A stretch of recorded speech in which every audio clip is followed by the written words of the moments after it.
Good morning, Botai. Continuing with some of the Halachot of Purim, there is another one of the very important mitzvot of Purim Day is Matanot Le'Evyonim, giving gifts to poor people. Now, the Gemara tells us that something so special. What's special about Matanot Le'Evyonim? Einehem shel Evyonim nisuot lemikra Megillah.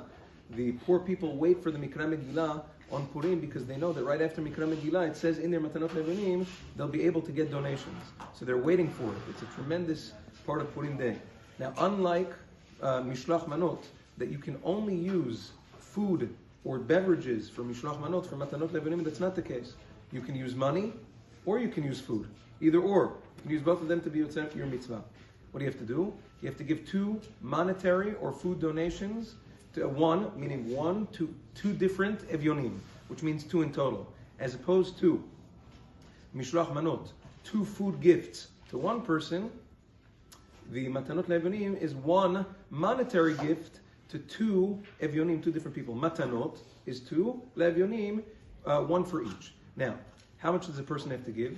According to the letter of the law, Rashi, the Ritba, they write that there is no shi'ur, there's no minimum amount. You can give as much as you want. Nevertheless, the Ben Ish Chai and other great poskim say that a person should give matana chashuva, a matana that a person can buy 3 kabetzim of bread, or even more. Some modern day poskim say the amount of money that a person can buy a meal, even a nice meal for Seudat Purim. I don't know, a nice sandwich and a drink. How much is that?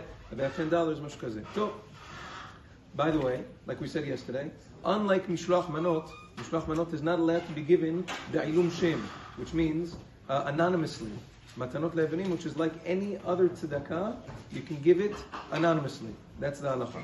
Now, Rabotai, just to end off, we know that the Rambam writes that a person should be spend more money in general. Purim is a little bit of it's not as expensive as Pesach, but Purim is also an expensive holiday. People spend money on Mishloach Manot, they spend money on their Seudah. The Rambam says that you should take, he's not only talking about Musar, even halachically, he says you should make all the cheshbon of how much money you spend on your Mishloach Manot, how much money you spend on your Seudat Purim. Make that cheshbon, and then make sure to spend more money on Matanot Le'Evyonim, because it's a much greater mitzvah to gladden the aniyim on these days than for a person. All the other things are obviously mitzvot as well, but make sure that the paupers, the poor people, are gladdened or joyful on Purim as much as the Rambam is not saying stories in Yad HaChazakah. He's saying halachot, lahalacha u'lma'aseh. The Rambam says make a cheshbon, and a lot of people do that. They sit down, make cheshbonot. Now again, if you didn't do that, of course you're still yotzei the mitzvah. But he's just trying to put things in perspective. Yom Tov, have a wonderful day.